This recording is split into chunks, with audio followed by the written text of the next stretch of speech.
Hey guys, your boy Marc, back with another video.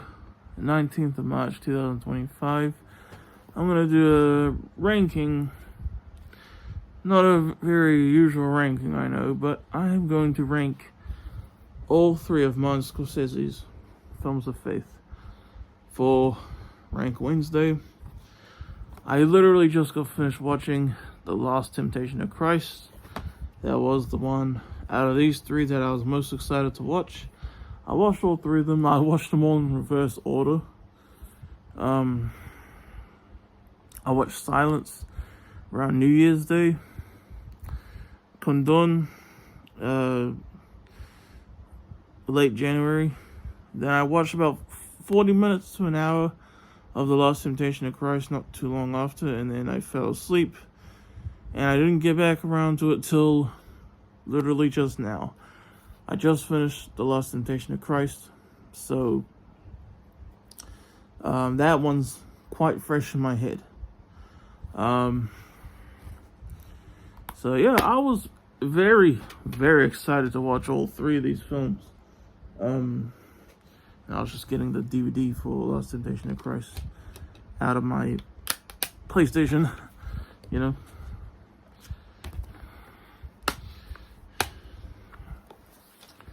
So yeah, I'd never watched any of these until this year, and I'm very happy that I finally watched all of them, because I'll admit, not really films that I was interested in for a while. And by the way, this is Rank Wednesday 191.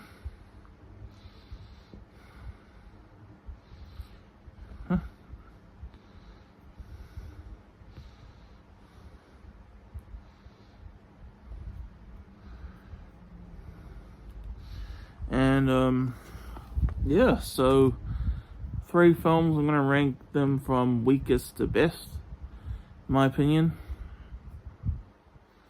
Yeah,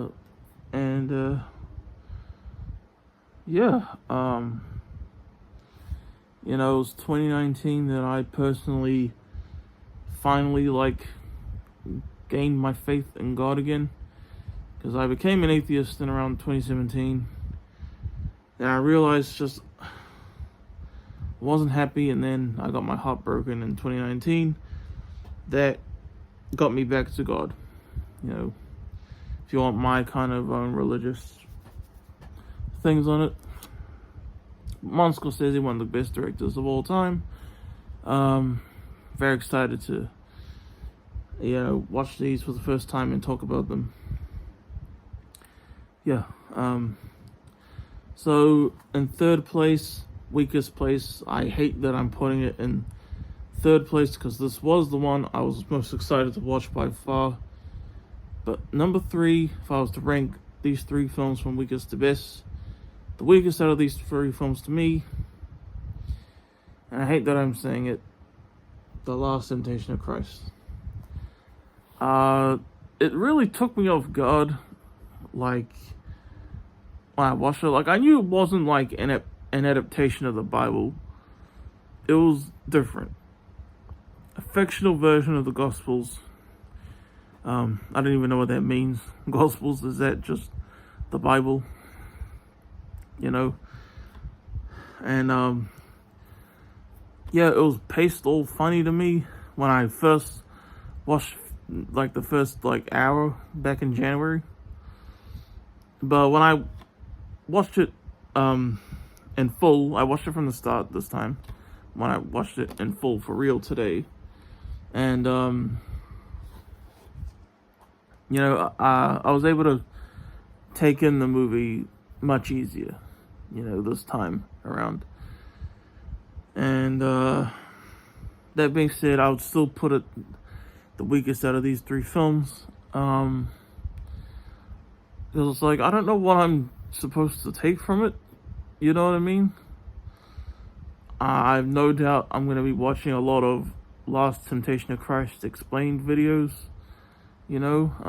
But then again, maybe this is like the movie Get Out. I mean, not like the movie, but what I'm saying is, I first watched Get Out myself. I didn't really enjoy it at first. I didn't really understand it. And then my mother watched it for herself. She understood everything. She explained to me. And then Get Out became one of my favorite horror films of all time. And maybe something like that will happen with this. I would love for that to happen because I was super excited to watch it. But the last like 10 minutes or so was very gripping. And especially like the last few frames. That was actually quite terrifying, the last few frames of the film. Because I knew how it ended. I knew, spoiler alert, I guess, that it ends with Jesus on the cross. And then it has that kind of film burnout effect, which was actually an accident. I already knew that. That's pretty cool. But like there was like screaming, like holy sounds, and that was quite disturbing. Willem Dafoe was fantastic. I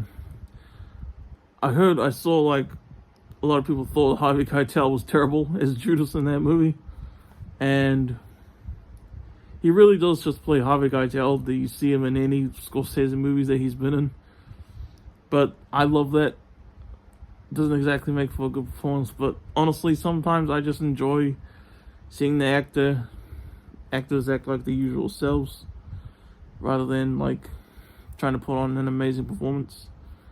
That would not have been the case if Heath Ledger was like that in The Dark Knight, though, as the Joker, because his performance was, I just want to say that it doesn't work for everyone, but in every situation, Last Temptation of Christ, last place though, especially because I watched these in reverse order. Silence, then Kundun, then Last Temptation. And unfortunately, Last Temptation is the weakest out of the three to me. But it was easily the one I was most excited to watch, But yeah. I don't know, maybe if any of you guys have seen it, maybe you can tell me, like, what I was supposed to get out of watching it. I'd still probably give it maybe like a... like I said, I don't really know what to make of it, I'd probably give it a 7, maybe 8. But yeah. Well, I really wish I was telling you, oh my gosh, 10 out of 10. One of the best movies I've ever seen. Of course and maybe one day I'll change my mind and be like that. But number 2, if I'm ranking these 3 films, I'm gonna go with Silence. Silence. I loved Silence, man. And I guess I shouldn't have expected this, but I did kind of want The Last Temptation of Christ to be like Silence in a way. And I thought it would be. In fact, I thought, because I watched Silence first, then Kundun, then Last Temptation. And, I thought Silence was very ballsy, because it was like, I'd never seen a religious film. I mean, I don't really watch religious films that often anyway, but it's like, when I watched this, it was like, wow, I can't believe they really did that, because it was like, it showed, faith is not black and white. You have very justified feelings of doubt, uncertainty, and you understandably challenge your own faith in God. Especially when, as the title implies, silence. It seems like you get nothing but silence in return for all the hard work you've been doing, I guess. I've had my own doubts too, especially when I pray hard myself, and then I you know what I mean?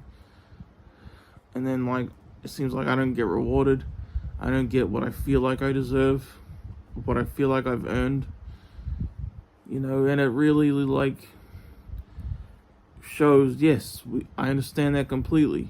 And Silence, not a religious movie, of Scorsese's, but honestly, it was the last film of Scorsese's before he released The Irishman in 2019. Because Silence came out 2016, and then The Irishman came out 2019.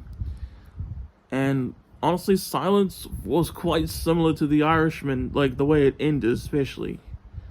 You know, I don't want to try and spoil, but I might have to, so that you know what I'm talking about. But like how both the endings to Silence and The Irishman, they have you thinking like, wow, like, what have I done with my life? That kind of thing. And I did see someone mention, it wasn't for Silence, but for The Irishman, that Scorsese really couldn't have done a movie like that until when he did. After decades of making movies and like understanding life better, So with that in mind, I guess it makes sense, because Lost Temptation of Christ was from 1988. Almost 30 years before Silence, so I probably shouldn't have expected that to have been like Silence, you know what I mean? But, fantastic movie. I was very pleasantly surprised at, how it tackled with how faith is not black and white. You have very justified doubts and all that. And, yeah, I loved it for that reason. Number one, easily my favorite of the three films here. And this was the one I was not looking forward to the least, but was like, man, I have no idea what I'm going to think of this one. Obviously, by process of elimination, I think that's the term. Kundun. That's my favorite of the three films by far. Kundun. Apparently, China and Disney do not want you to watch this film. So you know what? Go ahead and buy Martin Scorsese's Films of Faith collection. It released last year on DVD and Blu-ray. It's more like a, what do they call them?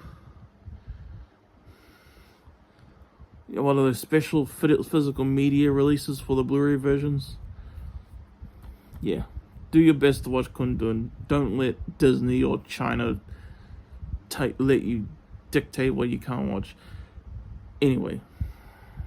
Kundun. I was shocked at how much I loved Kundun.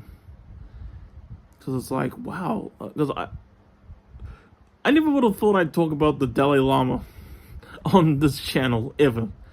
I haven't spent much time thinking about the Dalai Lama ever in my life, But yeah, it's the biopic of the current Dalai Lama, and it's like, it talks about when he was exiled from Tibet, and how he grew up, how he was chosen, and of course. And also, like,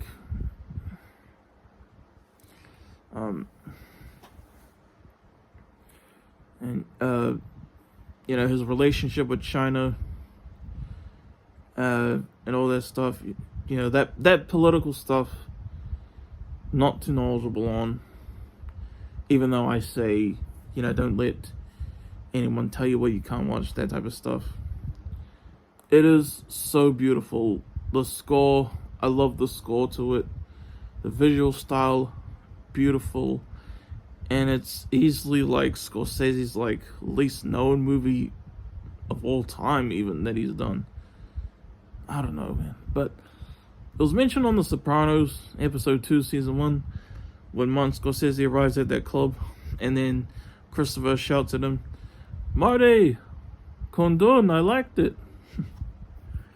And that was an awesome little thing, But I don't know what more to say. Kundun is so beautiful, visually and atmospherically, and beautiful showing of Dalai Lama, Tibetan culture. I suppose, that makes sense. Yeah, I definitely recommend this one, especially Kundun. Yeah, I'm quite tired. I finally got Rank Wednesday up.